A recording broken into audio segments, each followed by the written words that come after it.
जय लक्ष्मी नारायण। आप सभी को शरद पूर्णिमा की हार्दिक शुभकामनाएं। हिंदू धर्म में शारदीय नवरात्रि के समाप्त होने के बाद आने वाली पूर्णिमा को शरद पूर्णिमा कहा जाता है और इस दिन किए जाने वाले व्रत को कामदी व्रत के नाम से भी जाना जाता है। हिंदू पंचांग के अनुसार आश्विन मास में ही शरद पूर्णिमा की तिथि आती है। इसे राज पूर्णिमा और कोजागर पूर्णिमा के नाम से भी जाना जाता है।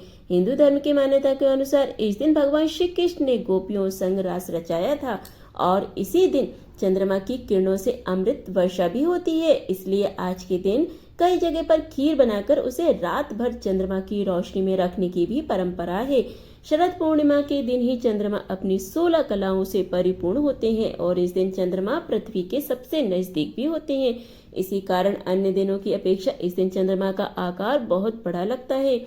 आयुर्वेद के आचार्य भी इस दिन का इंतजार करते हैं क्योंकि इस दिन सभी जीवनदायिनी जड़ी बूटियों को चंद्रमा की रोशनी में रखा जाता है। इस दिन चंद्रमा की किरणों से अमृत वर्षा होती है और सभी जड़ी बूटियों को अमृत वर्षा में स्नान कराया जाता है, जिसके बाद यह जड़ी बूटियां रोगियों पर तुरंत असर करती हैं। चंद्रमा को वेदों और पुराणों में जल का कारक माना गया है। वहीं दूसरी ओर चंद्रमा को औषधियों या जड़ी बूटियों का स्वामी भी कहा गया है। आज के दिन चंद्रमा की रोशनी में खीर रखकर खाने की परंपरा बहुत समय से प्रचलित है। मान्यता है कि इस दिन खीर को चंद्रमा की रोशनी में रखकर उसे खाली पेट खाने से शरीर के सभी रोग दूर हो जाते हैं। और हिंदू धार्मिक मान्यताओं के अनुसार शरद पूर्णिमा के दिन ही माता लक्ष्मी जी का भी जन्म हुआ था। इस दिन व्रत रखकर जो भक्त माता लक्ष्मी जी की सच्चे मन से श्रद्धा से पूजा करते हैं, उनकी सभी मनोकामनाएं माँ लक्ष्मी जी पूर्ण करती हैं। इस दिन कुछ ऐसे काम भी हैं जिन्हें करने से जरूर बचना चाहिए, नहीं तो भारी नुकसान भी उठाना पड़ता है। शरद पूर्णिमा के शुभ मुहूर्त और इस दिन के महत्व के बारे में नारद पुराण के अनुसार शरद पूर्णिमा की रात माँ लक्ष्मी जी अपने हाथों में वर और अभय लिए घूमती हैं। इस दिन वह अपने जागते हुए भक्तों को धन, सुख, समृद्धि और वैभव का आशीर्वाद देती हैं। इसलिए इस दिन माँ लक्ष्मी जी की सच्चे मन से पूजा करनी चाहिए।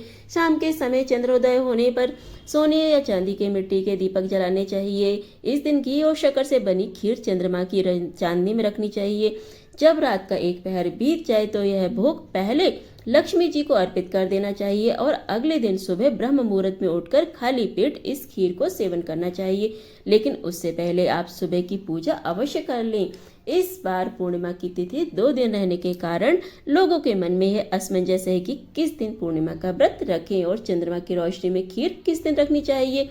तो इस बार पूर्णिमा तिथि 16 अक्टूबर बुधवार की रात्रि में 8:41 से शुरू होगी और पूर्णिमा की तिथि की समाप्ति जो होगी वह 17 अक्टूबर गुरुवार को शाम को 4:56 पर होगा। क्योंकि पूर्णिमा तिथि बुधवार को शुरू हो रही है लेकिन रात के समय शुरू हो रही है, तो ऐसे में पूर्णिमा का जो व्रत स्नान दान रहेगा वह बुधवार को तो नहीं किया जाएगा, लेकिन बुधवार की रात्रि आप 8:41 के बाद से, यानी जिस समय पूर्णिमा तिथि प्रारंभ होगी उसके बाद से चंद्रमा की रोशनी में खीर रख सकते हैं। वैसे तो खीर को रात भर रखा जाता है, लेकिन किसी कारण से रात भर रखना संभव ना हो तो आप आधा या 1 घंटा कम से कम चंद्रमा की रोशनी में खीर रखें। उसके बाद अगले दिन प्रसाद रूप में ग्रहण कर लें। क्योंकि उदय तिथि के अनुसार पूर्णिमा तिथि 17 अक्टूबर गुरुवार को पड़ रही है, यानी कि सूर्योदय के समय पूर्णिमा तिथि विराजमान रहेगी, तो 17 अक्टूबर गुरुवार को ही पूर्णिमा का व्रत और स्नान दान किया जाएगा। और इस दिन आप सारा दिन उपवास रखकर शाम के समय चंद्रोदय होने पर पूर्णिमा व्रत का पालना भी करेंगे।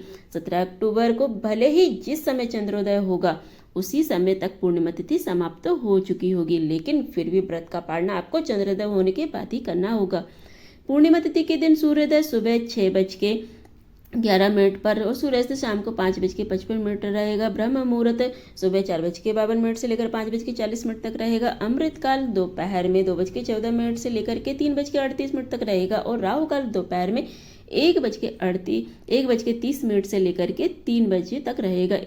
और शुभ मुहूर्त की बात करें तो पूर्णिमा की तो शरद पूर्णिमा की पूजा का सबसे शुभ मुहूर्त है, जिसमें सुबह की पूजा का शुभ मुहूर्त 17 अक्टूबर को सुबह 5:08 से 6:23 तक रहेगा। बुधवार के दिन यदि आपने रात में चंद्रमा की रोशनी में खीर रखी है तो आप इस समय पूजा करने के बाद खीर को प्रसाद रूप में ग्रहण कर सकती हैं। शाम की पूजा का शुभ मुहूर्त रहेगा वह शाम को 5:49 से लेकर 7:05 तक रहेगा। अभिजीत मुहूर्त का जो रहेगा सुबह 11:49 से लेकर 12:35 तक शुभ मुहूर्त रहेगा। गोधूली बेला का जो मुहूर्त रहेगा वह शाम को 5:49 से लेकर 6:14 तक रहेगा।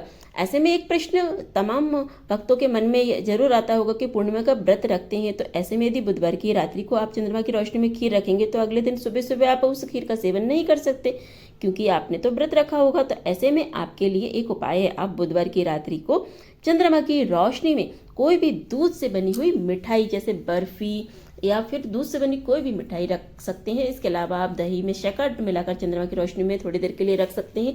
उस दही को भी आप रख सकते हैं, जिसका सेवन आप अगले दिन सुबह पूजा करने के बाद कर सकते हैं, क्योंकि व्रत में दूध से बनी हुई मिठाई और दही शक्कर चलता है। तो फिर 17 अक्टूबर को चंद्रोदय को जो समय रहेगा तो वह शाम को 5:52 पर है। तो शाम की पूजा आप इस समय कर सकते हैं। ध्यान रखिए कि इस समय तक पूर्णिमा तिथि समाप्त हो चुकी होगी, तो इसलिए व्रत का पारण करते समय आप देर न लगाएं, और यदि हो सके तो इस समय के आसपास भी आप थोड़ी ही देर के लिए सही खीर बनाकर चंद्रमा की रोशनी में रख सकते हैं। पूर्णिमा का व्रत चंद्रमा की पूजा के बिना अधूरा होता है, तो विधि विधान से चंद्र देवता की पूजा करें। यदि आसमान में बादल होने के कारण चंद्रमा ना दिखाई दे तो भगवान शिव के मस्तक पर विराजमान चंद्र देवता की ही पूजा करके व्रत का पालना कर लेना चाहिए। इस दिन भूले से भी लहसुन, प्याज या तामसिक चीजों का सेवन नहीं करना चाहिए, और यदि हो सके तो सभी भक्तों को श्री सत्यनारायण भगवान की कथा का पाठ भी इस दिन दोपहर के समय अवश्य करना चाहिए। यह थी आज की वीडियो शरद पूर्णिमा की पूजा विधि के बारे में। और जानने के लिए, कथा सुनने के लिए आप हमारे चैनल पर आने वाली वीडियो देखना बिल्कुल न भूलें, जिसमें आपको शरद पूर्णिमा की पूजा विधि और शरद पूर्णिमा की व्रत कथा सुनने को मिलेगी, और सत्यनारायण भगवान की कथा भी आप हमारे चैनल पर जाकर सुन सकते हैं। चलिए फिर मिलते हैं अगली वीडियो में अगले उपाय, अगली जानकारी, अगली कथा के साथ। जय लक्ष्मी नारायण। ओम नमो भगवते वासुदेवाय। राधे राधे। जय श्री कृष्ण भक्तों।